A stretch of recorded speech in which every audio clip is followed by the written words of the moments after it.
validé par le Front Corner pour le kératocone chez 167 Sud. Bonjour tout le monde.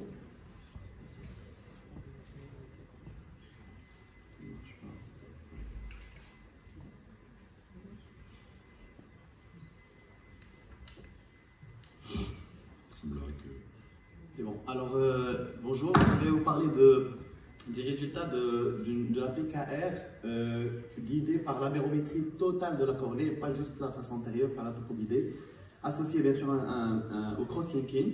Donc, je n'ai pas de conflit d'intérêt dans cette présentation.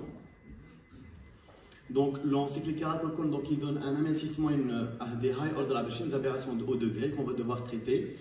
Donc le cross-linking, il stabilise la maladie, mais il n'améliore pas la fonction visuelle, l'acuité visuelle.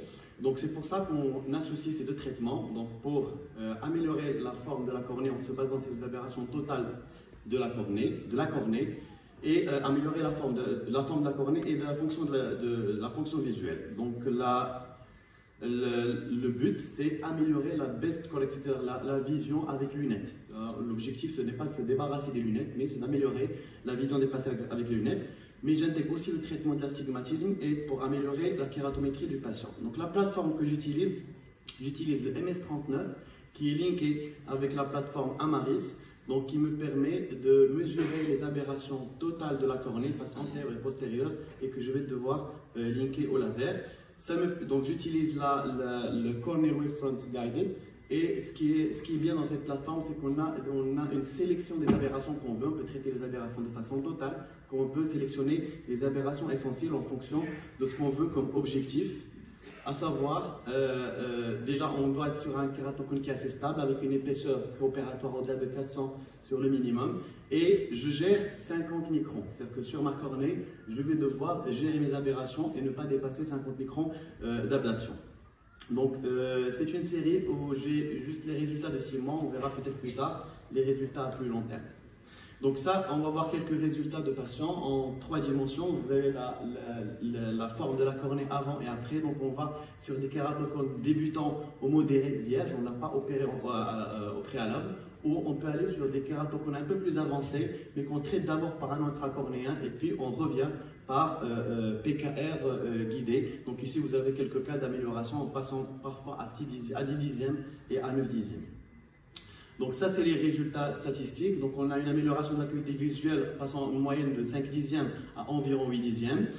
Il y a une diminution, bien sûr, de l'épaisseur parce qu'on fait une ablation et l'épaisseur post-opératoire en moyenne était de 390 microns. La kératométrie, on l'a fait baisser en moyenne de 5 dioptries et une Q-value, bien sûr, qui va se positiver. Donc on va réduire la cambrure de la cornée. Donc, ce qu'on remarque, c'est qu'il y a une amélioration significative de l'acuité visuelle, de la réfraction du malade, les aberrations de haut degré diminuent et on a une amélioration de la forme de la cornée. Donc, je passe sur ça. Alors, la question, il y a certains auteurs qui n'introduisent pas le cylindre. Donc, introduire ou non le cylindre, moi personnellement, je l'introduis. Et quand je peux, c'est-à-dire quand j'ai mes 50 microns, je mets les high order aberrations et dès que j'ai encore de la marge, j'introduis du cylindre jusqu'à atteindre mes 50 microns et ça permet parfois d'obtenir des acuités visuelles assez bonnes, même sans correction. Donc c'est une méthode qui est effective dans la gestion du kératocone et qui donne une amélioration visuelle. Elle est safe, donc j'ai eu pas de complications sur cette série. Il y a énormément de références qui parlent de ça et je vous remercie.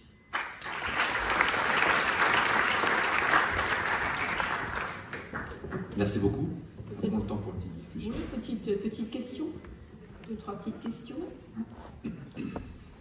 Question donc d'intérêt qui je pense ouvre un débat, il n'y aura pas de réponse, c'est la notion d'avoir l'audace aujourd'hui de faire sur le kératocone des TK.